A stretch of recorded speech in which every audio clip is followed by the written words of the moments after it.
Welcome to the Wish I'd Known Then podcast, where we focus on how authors found success, looking at strategies that have taken them to the top of the bestseller charts, as well as what they've learned from their mistakes. Because being an indie author is more than knowing the latest marketing trend. It's about being innovative and creative and learning from your mistakes. Welcome to the Wish I'd Known Then podcast. I'm Sarah Rosette. And I'm Jamie Albright. And this week on the show, we have Amanda Traylor. Yeah, we do. And it was so fun. Yeah, we talked about thrillers, something we don't normally talk about as often as like romance and cozy mystery. Yeah. Well, that's so true. Yeah. It was fun. And it's unfortunate that we don't record this because Amanda's gorgeous and like the video it'll look good on camera, but I don't right now. So we don't want the pressure of recording video. But it was really good. And it was. We talked to her about like all the normal questions, like what she wishes she had known about writing a craft. And she got a book back. She licensed a book to a publisher and got that back. So we talked to her about that. And what else? And it was a pretty quick, like, turnaround thing. I think that's what's interesting, that she had a baby, she licensed a book, and then it wasn't going gangbusters, and she really felt like she could do it just as well. And she took the initiative to try to get it back pretty fast. And I admire that. I just think that's really hard. And we talk about that. I like how she just talks a lot about, because she did have a master's and she was a good writer and, she knew she was a good writer, but taking that and putting it into a commercial market, it takes some tweaking. The difference between like writing an essay and writing for academia versus commercial fiction. Which so it was really very good. Different. So it was really good. So that's coming up. Let's see. We have a new supporter. Yes, this we do. Week.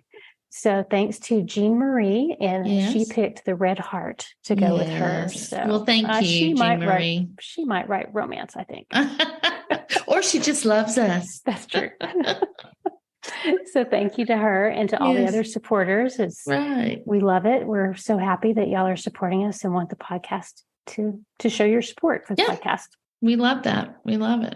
So what's been going on with you? Well, I think I'm rounding the corner for the Shopify store. Yay! I'm getting there. And I learned that there is an app that will take care of UK and European sales tax, or the VAT. Oh my gosh, really? Yes. And they charge a small fee every time, they have to do a transaction that they'll take care of. But for me, I'm totally fine with that because I don't know how to do it.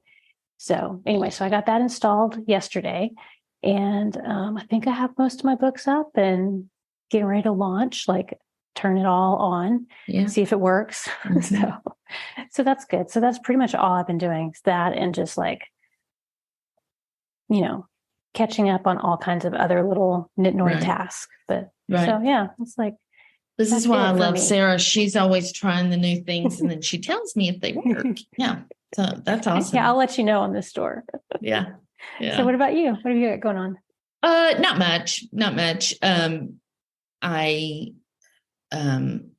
been on a health journey over the last 6 months, and have lost about 40 pounds. And I have lost 40 pounds, 42, and went to the doctor this week to get my blood work, and it was all great. And so I'm really happy about that, because my blood work was not great last year around this time. So, I just felt like after everything I went through, and, getting healthy is the best idea.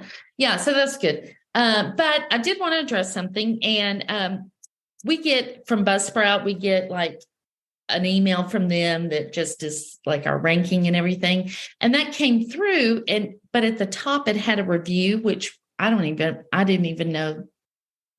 Honestly, I didn't even know we had reviews, but this review, check them obsessively, right? No. This was not a good review. It said that they love the content, but they were sick of me talking about my grief journey, which totally fine. You have the right to feel that way. However, our brand from the beginning is to talk about what's going on with us and just be real. And so if you can always skip the intro because that it's not going to change as far as us telling what's going on in our personal lives, or you don't tell as much as I do, but we do tell, but we do share. We do share about things. So anyway, I'm not like, I was initially super embarrassed, like, that shame button hit. And I was like, oh, I've ruined the podcast. But I just know that, that was one review. There may be people that feel the same way, but there's the amount of emails and text and messages I've gotten, saying how much it's helped other people. I know that evens out, but I guess I just want to say that certainly you're entitled to your opinion, and we'd love it if you continue to get the information from us, but we may not be the podcast. So if we're not, that's fine. And, but things aren't probably not going to change because this is who we are, and certainly who I am. So, well, we intentionally set out to share and, not hide things. And it would be strange to try and put on a front. And we don't want to do that. So I don't have the energy for that either. So I'm not that good about a lot of editing. Yeah. There would be a lot of editing. Alexa would hate us. So anyway, I just wanted to say that, and love our listeners. If you don't agree with us, we've always said, totally fine. We are not the authority. We're learning just like you guys are. But this one thing is probably just the brand itself that's just who we are. So yeah, totally agree. Yeah. So we do have one more thing that I wanted to mention this week. Greta and Megan's Kickstarter is going on. And so I'll put a link to that in the show notes, and it's the Kickstarter Preparing to Write. So if you just search Kickstarter for Preparing to Write, that'll be in there. So I think they're doing great. And they have a podcast out this week, I think, with tips that they've got from all other different kinds of writers. So go listen to that. That's on my list. I haven't listened to it yet. Oh, speaking of podcasts, I just listened to the Sell More Book Show this week while I was walking, and they were talking about how it looks like TikTok's going to become an imprint of them, of their own. Very weird. Interesting. I love Claire Taylor. I think she's the smartest person in the world, and she is hilarious. So she just sees things so clearly, and where I might go, that might be a good idea. She's like, no, that's a horrible idea. So, and she's got good reason to think that, but so that was interesting. And then also Claire, and we talk about it in the interview, but she does talk about how we should be willing to be bad at something so that we can learn it. Because when you're first learning something, you're not good at it. And, but you don't really learn anything until you practice it, until you're bad at it and you get better. Yeah, exactly. Yeah. And so I just thought that was really super interesting. And I love that. And so listen to them. Big news. So TikTok it's pretty big news. Is creating their own book imprint. Yeah, because of Book Talk, which they want to release books and which is going to sales off of those books. So and we don't know if they're going to sell them or if they're going to direct them somewhere else. I can't imagine that they would direct them anywhere else. Yeah. So anyway, y'all can listen to that. And then they had an article that they referenced, and I was walking, so I didn't have time to write it. I mean, I couldn't get it down, but they reference an article that kind of talks more about it. So if you want to know more about that, you can listen to them. So they are probably taking submissions. Yeah, probably. Oh my goodness. So anyway, that's what's going on with us. All right. Well, we should get on to the interview. You ready? Yeah. Okay. I'm ready. Okay. Well, here is Amanda. Well, today we were really excited to talk to Amanda Traylor. How are you, Amanda? Hi, I'm great. Thank you. Thanks so much for having me. We're so glad you're here. And I'm glad to see you. We haven't gotten to see each other. I know. It's been a while. Yes, it has. We met in Chicago. Yes, for the first time. In 2019? 2018, I think. 2018, yeah, you're right. Yeah. I used to do, a conference every other day, and then I had a baby during the pandemic.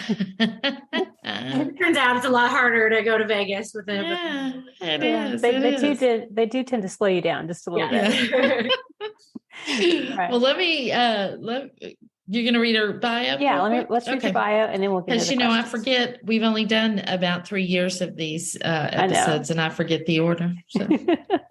But we're all good now. So here we go. Amanda Traylor writes deliciously twisted suspense and thrillers designed to keep you biting your nails all night. She grew up in the San Francisco Bay Area, but now moves around the country like a nomad with her real-life hero of a husband and their toddler daughter. They currently call Colorado home, where they live in a giant country house and begrudgingly battle snow. That's really hard to say. Begrudgingly battle snow. It's even harder to live, I'm sure. I was going to say, I'm glad I'm not shoveling snow. Yes, endless winter this year. So, ugh. Yeah, y'all got a ton of snow. Oh, so much. Yeah. So would you call what you write domestic thrillers, or are they more just straight thrillers? A little bit of both. I do have a few that are straight domestic thrillers. And then I have some that are really more on like the murder mystery side they still really have a lot of those same elements, like small environments, small towns, real settings and things like that. And then I do have a series, a 6-book series that is really more of like a high stakes thriller series. Okay. But it's female led. There is still a lot of that interrelational kind of dynamic that appeals to the psychological thriller and domestic thriller audience. So they're a little bit different, but they do all kind of blend together. These days, I'm definitely writing a bit more of the domestic suspense. Okay. Well, tell us how you got into writing. Well, when I was 4 years old, I pulled out a book. I am one of those people who I can say, like, I always wanted to be a writer, even since my mom will tell stories that even when I was a little girl, I would tell her stories and be like, write this down. And as I got, into my school years in high school, I actively started writing. And I think I started writing maybe my first chapter books around 10 and started submitting work to contests. And so, I really always did have the dream.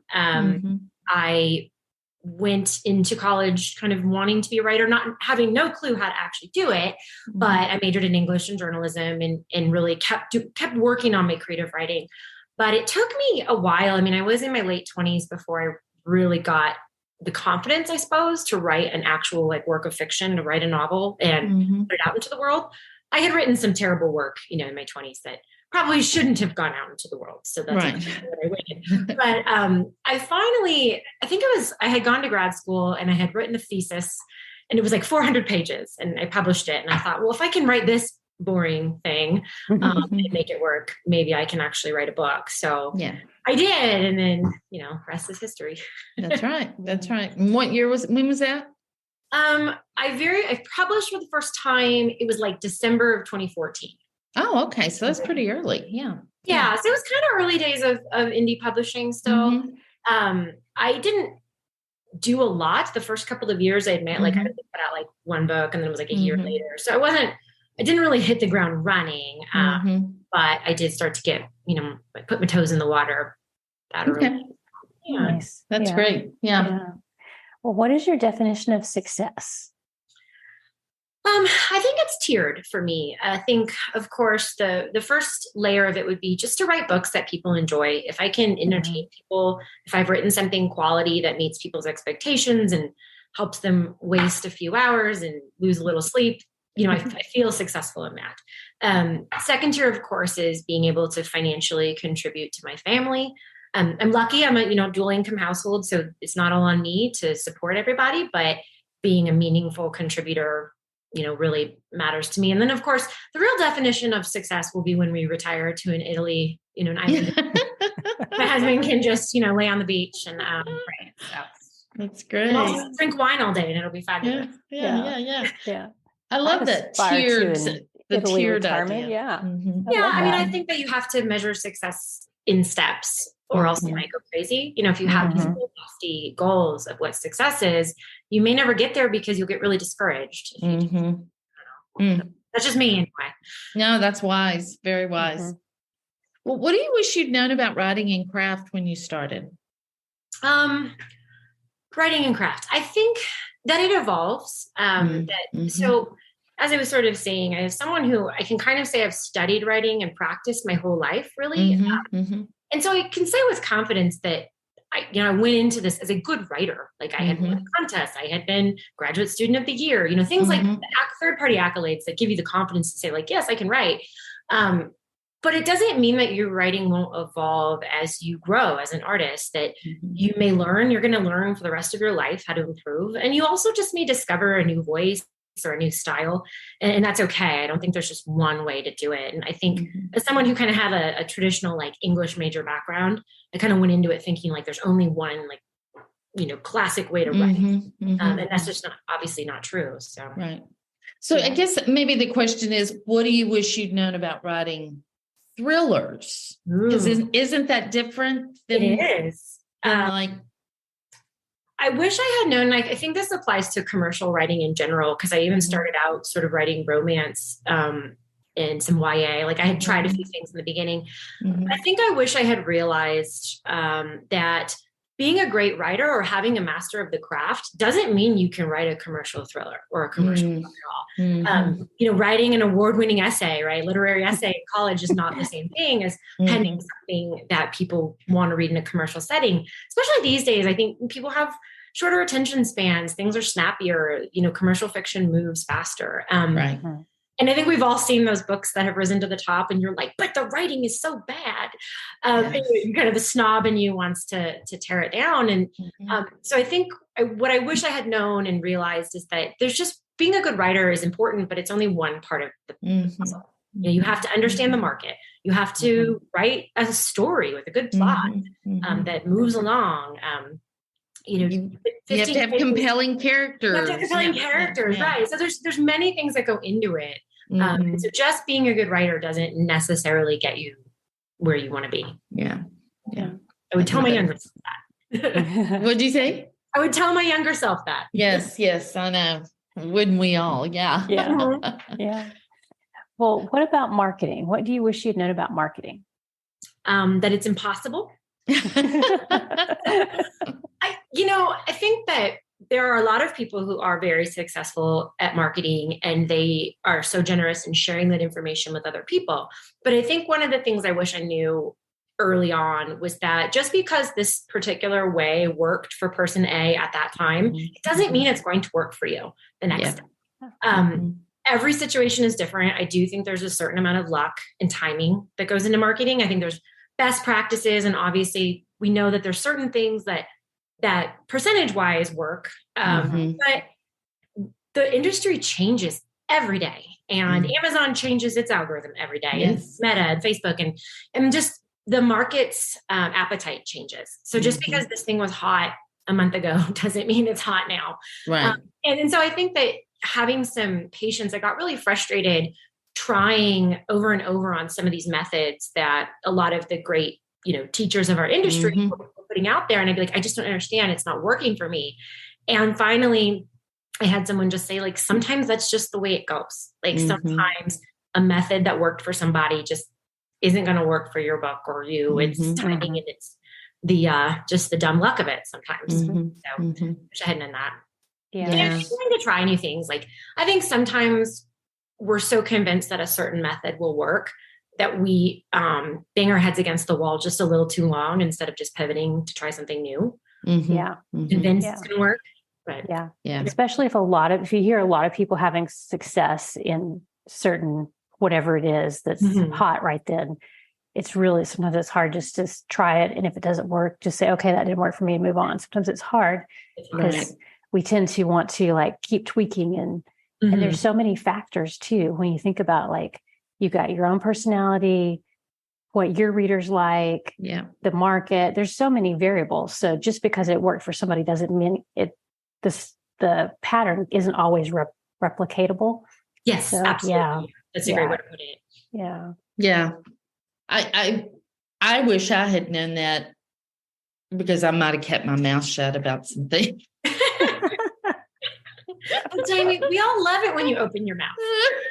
Charming things come out. Said my husband. Yeah. Oh gosh, that's funny. Well, what assumptions did you make at the beginning of your writing career, and looking back, did they turn out to be right or wrong? Assumptions. That I was going to blow up immediately. We all love that assumption. Right. I think we all have that. We all have that dream.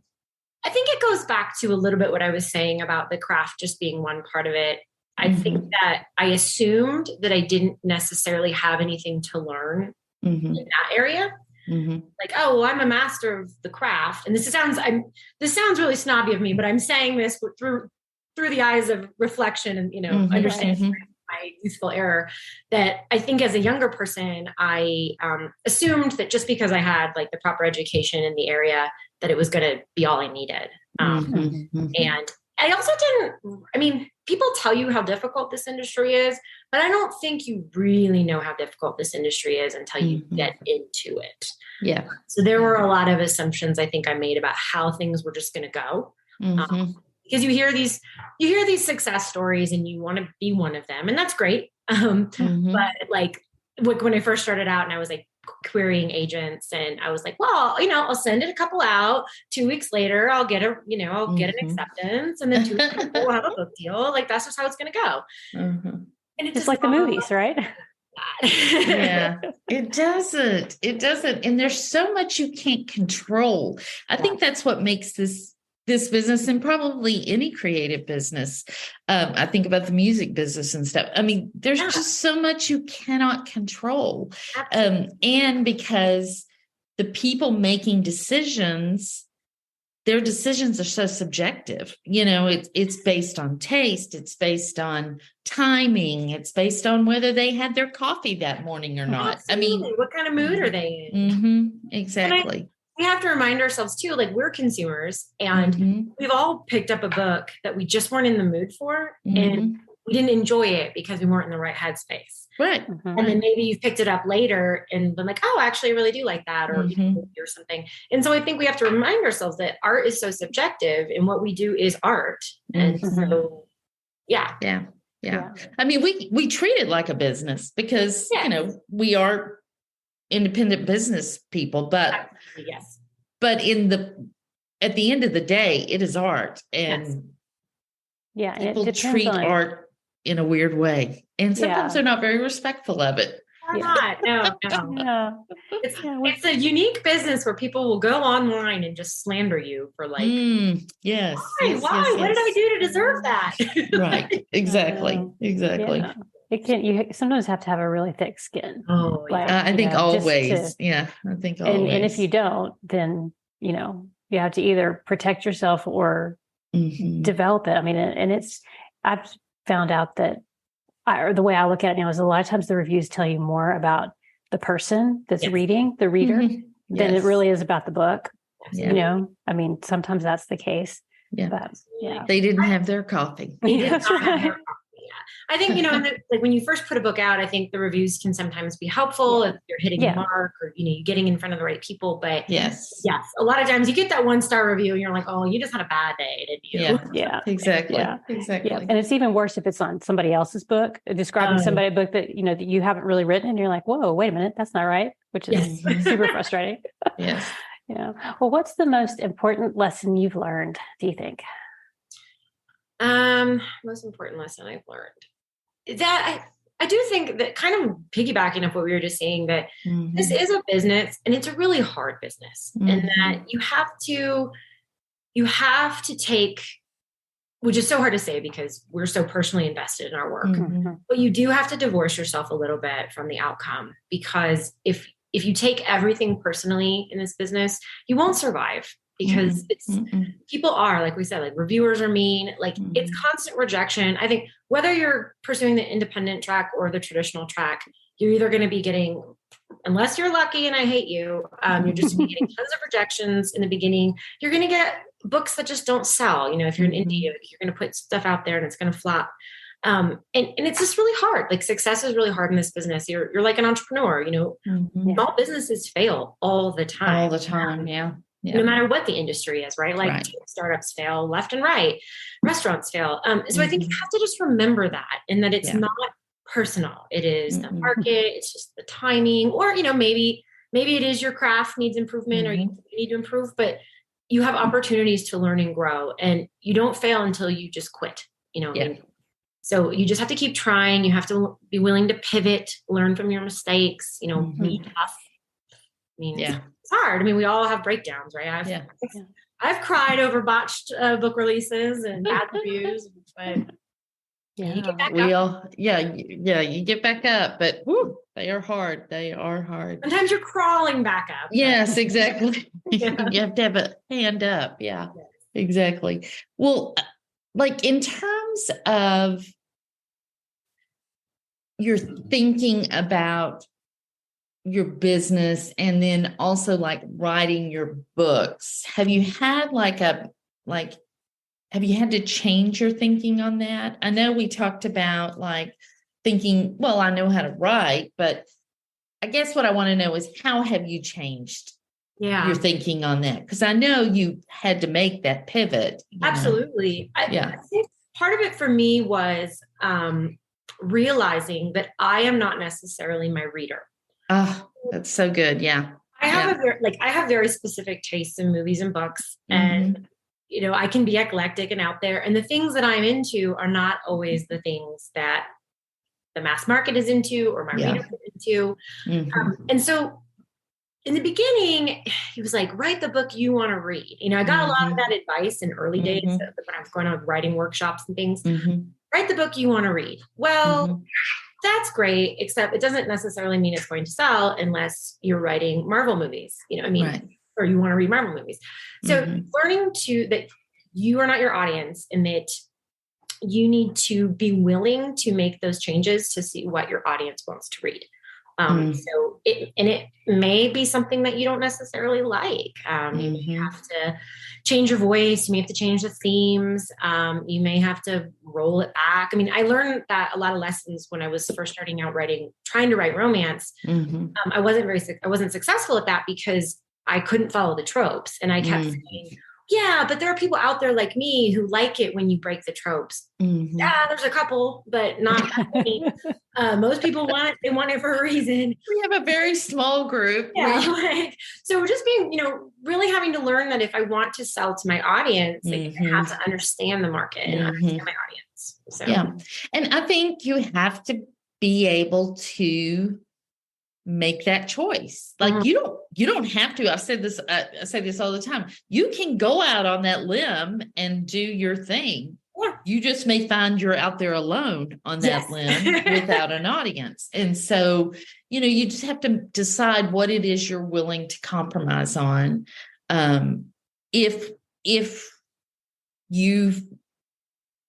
your idea of what you want to do and what the market wants you to do are two different things. Absolutely. Or if you can find a place to meet in the middle, that's the perfect. Yeah. And I give this advice to a lot of people. So I work, one of my other things that I do is I'm on the board of directors for the San Francisco Writers Conference. And it's very much, the conference is very much geared toward aspiring writers. They've maybe written a manuscript, or they're trying to write a manuscript and they don't know which direction they're going. So I'll get a lot of questions about, what to do and where to go. Right. And there are a lot of people who are still, because they're early days, they're still very much like heels dug in the ground, married to this very specific plot or type of writing or thing. Often say, well, that's great, but it may not sell because of X, Y, Z.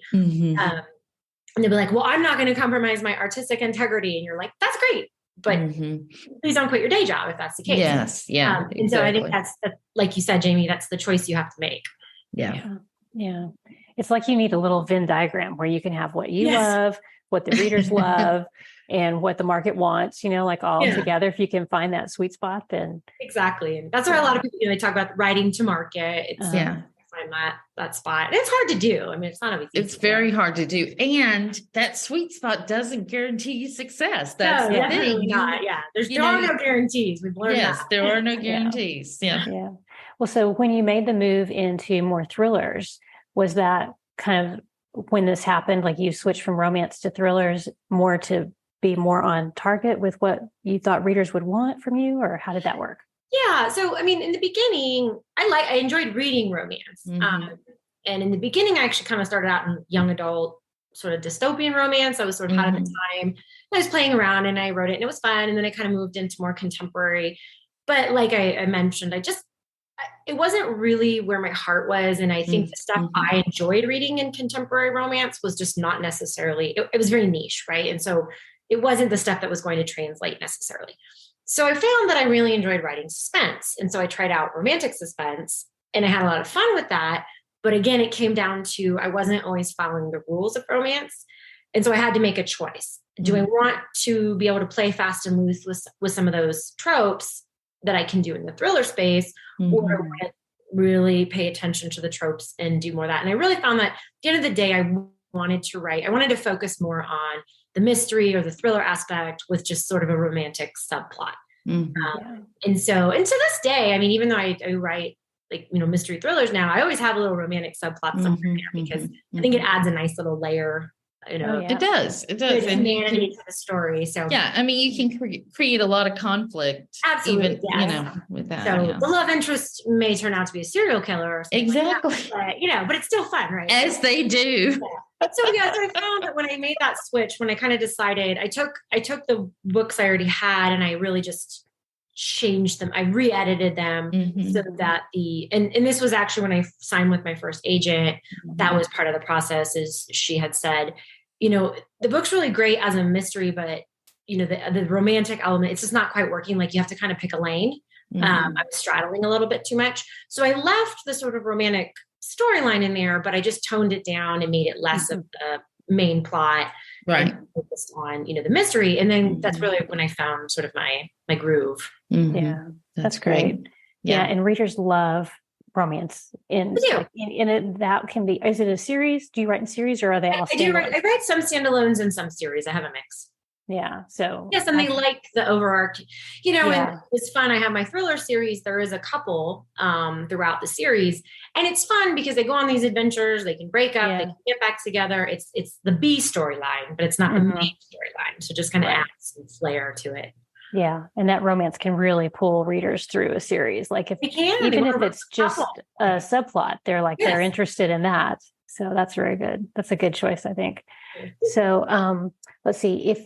We like to ask, because we have a lot of people who are new writers starting out.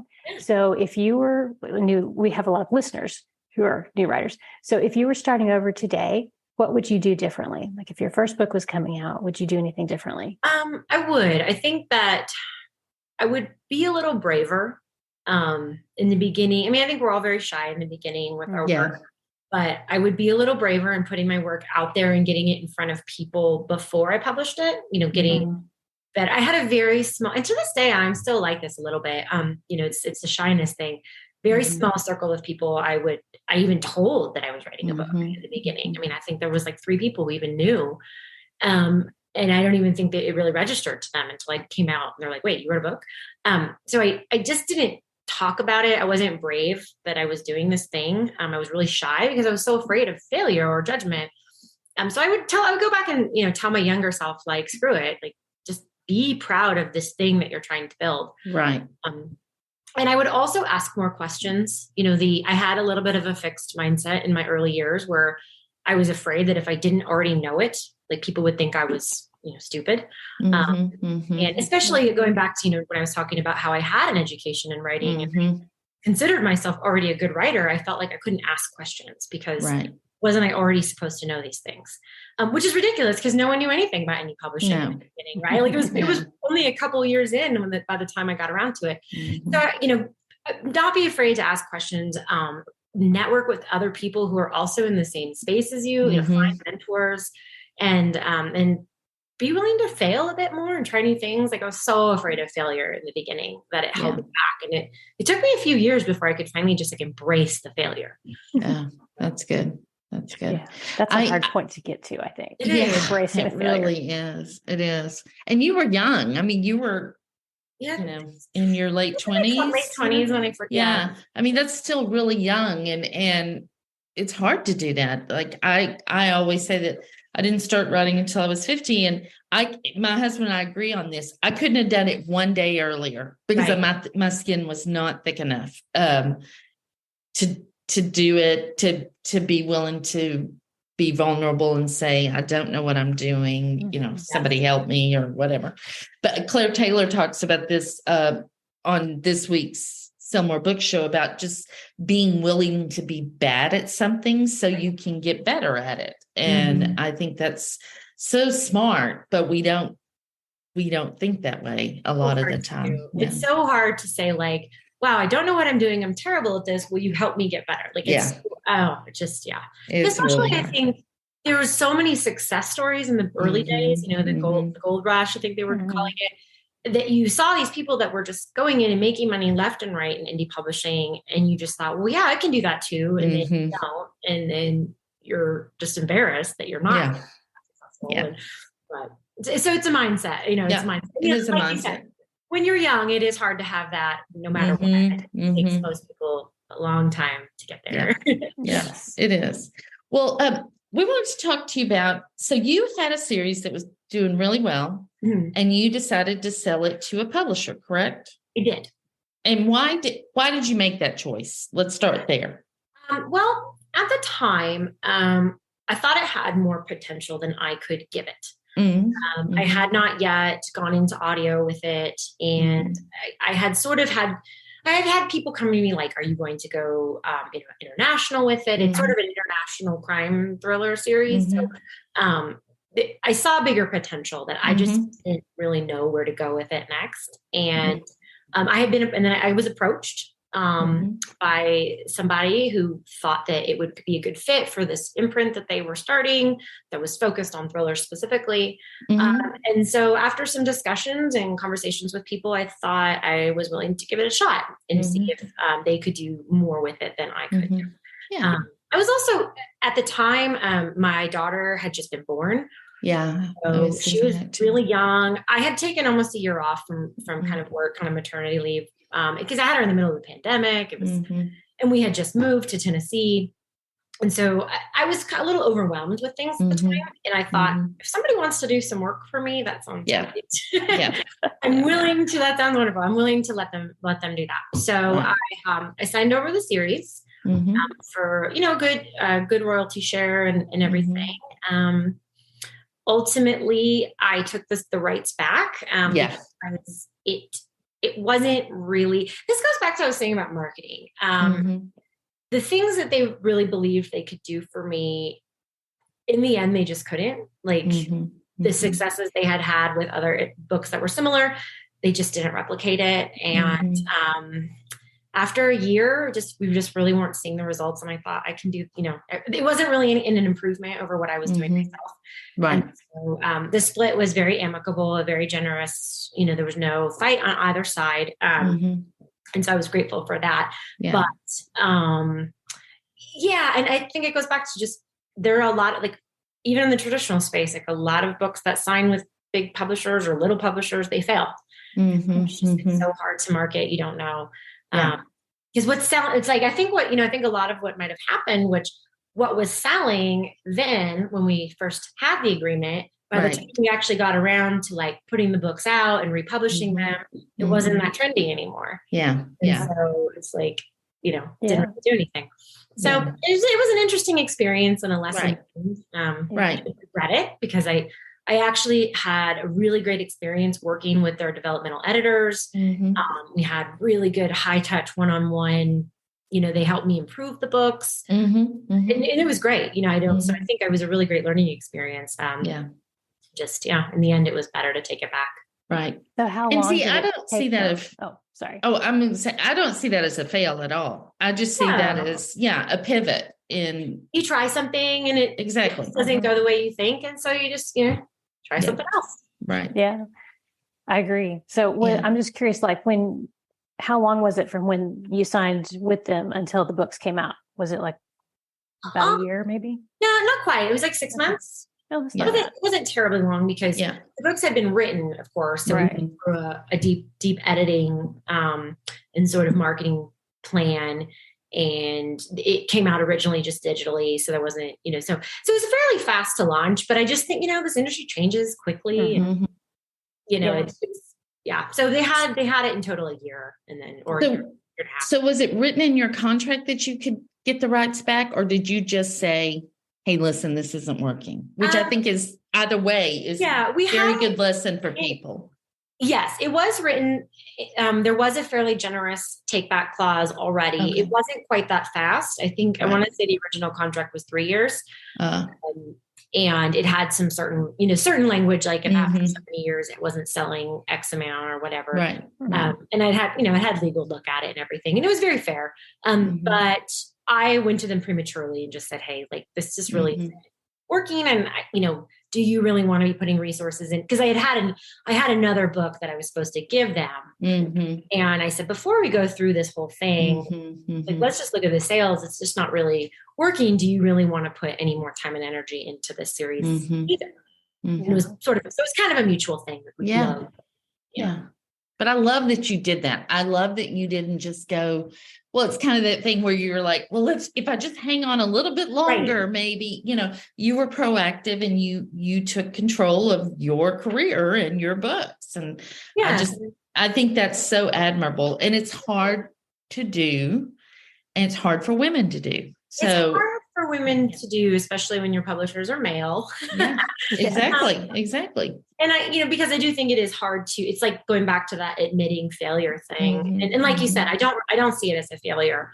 I see it as just trying something. But it is, sometimes it feels like that. It's admitting something you chose to do didn't really work out. That can be a challenge. And especially, like you said, especially for women. But it took me years to get to a point where I was willing to do that. Probably 5 or 6 years ago, I might have just let it sit there and been like, I have a publishing deal.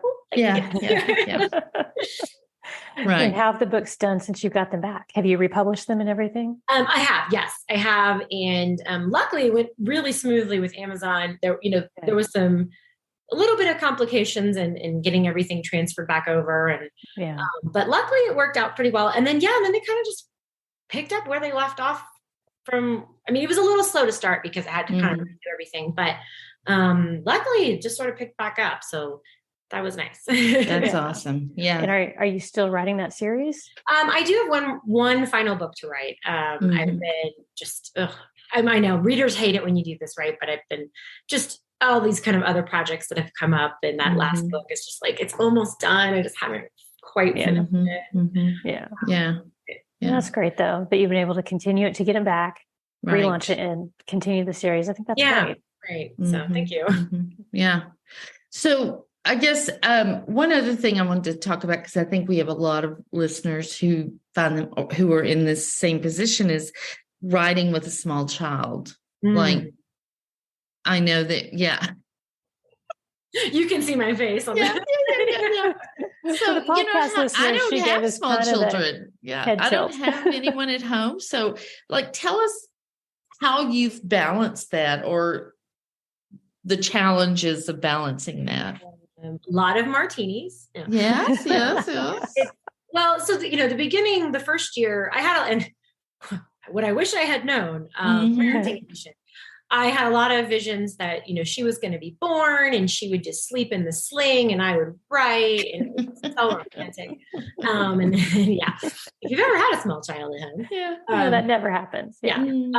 So, she was born during the pandemic, the heart of the pandemic, like July 2020. So things were definitely a little crazier than normal, than maybe a different situation. So, it was we didn't have any help in the beginning. So it took us like a year before we could even have anyone come in and babysit her because of everything. So it was very quick. I tried to write in the beginning. It was very evident early on that until we could get some help, I just wasn't going to be able to give any time to writing, because sleeping and there's just no one to watch her. So I kind of made the decision that I was just going to take a year off. And so I still dabbled a little when I could, but I didn't, just didn't have the energy for it.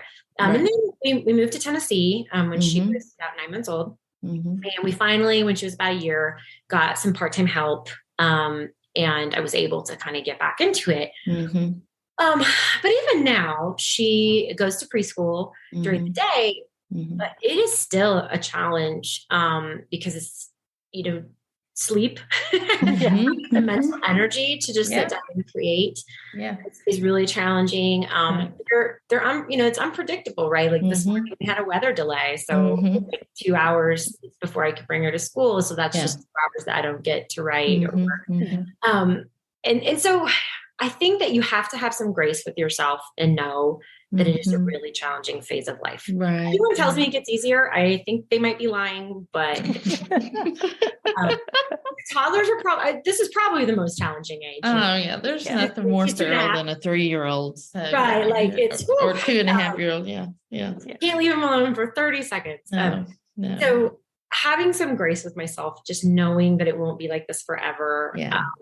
And that even if I can only just write a few hundred words that day, I have to just pat myself on the back for accomplishing that. Yes. I try hard to separate out my time.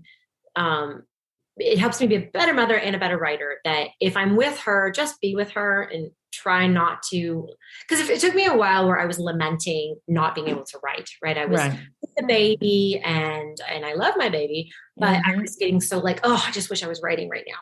When I gave myself permission to just be a mom in those moments and be present with her, it allowed the time I did get to write to be more productive. Yeah. Makes sense. So, it's hard. I wish I had the magic answer of how you balance it. I mean, we're lucky that she's been able to go to preschool. That does give me some time back in my day. I've learned to write on the road, dictate in the car, on my phone. I'll take her to school and then on the drive back, I'm dictating into my phone. And I actually wrote about 40,000 words just driving her to and from preschool. Dictating. Oh, wow. That's great. I taught myself to do it because I'm like, I don't have time to the way I used to. Because there's also just the other things, like toddlers are just messy. The house is always a disaster. Like there's always laundry to do and grocery shopping. Like, how am I doing laundry every day? Yeah, exactly. So all of a sudden you just have a lot less time overall. If I figure it out, I'll write a book about it. Yeah. Okay. Good. There you go. But I think those are good things. I think those are good things for our listeners to hear that have kids, just giving yourself grace. It's not always going to be this way. So yeah. And it does get easier. Channel the energy into your writing. Exactly. Yeah. Exactly. Yeah. Well, what do you think? Oh, go ahead, Sarah. I was going to say, it does get easier. You're not like so exhausted. I think you're maybe a little bit older, but the challenges just change. But I think that's with everything, no matter what stage of life we're in, we're going to have something going on. So yes, I think that's true too. Yeah. And I think it's true whether you're a parent or not. I mean, life is just not smooth, right? No, it is not. There's always something. Yep. There is just always something. It doesn't matter. Like right now, my dog is at the groomer and they have called me and I'm thinking, I wonder why they're calling so early. Did he act a fool? And they're telling me, they're always calling to say he's humping people or not people, other dogs. So I'm just avoiding calling them back. So let's talk more. But tell us what you think the best thing you've done to set yourself up for success has been.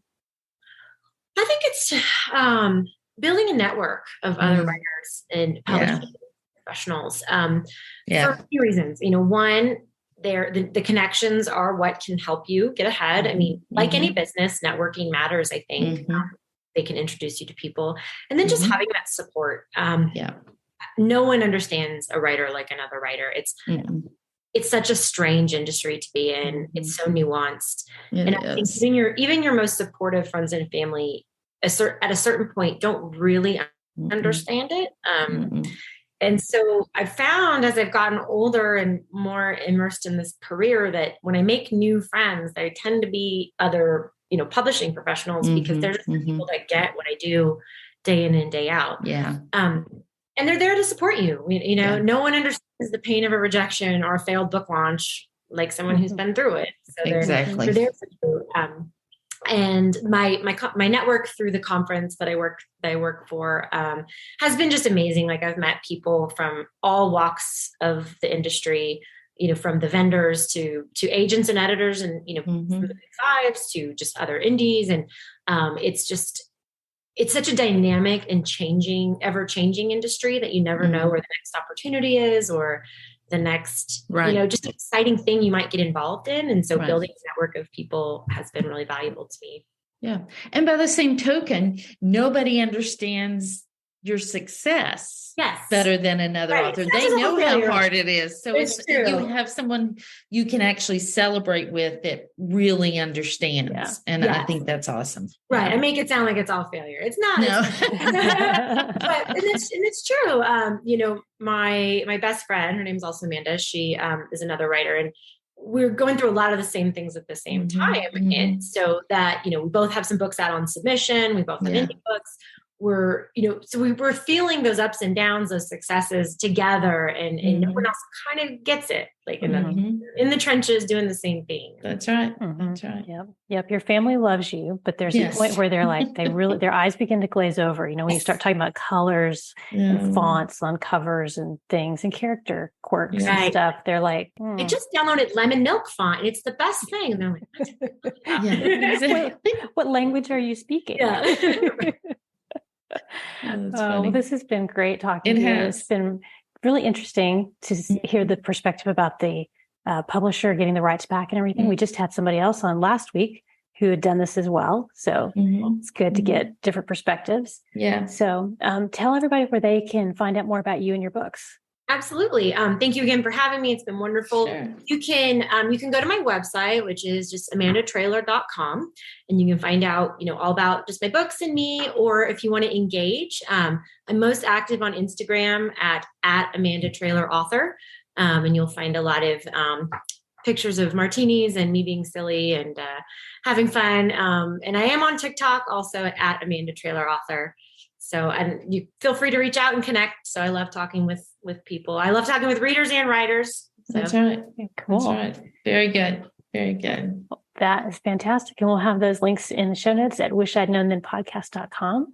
And thanks to everyone for listening. Thanks to Alexa Larberg for editing and producing the podcast, and to Adriel Wiggins for doing the admin. See y'all next week. Bye.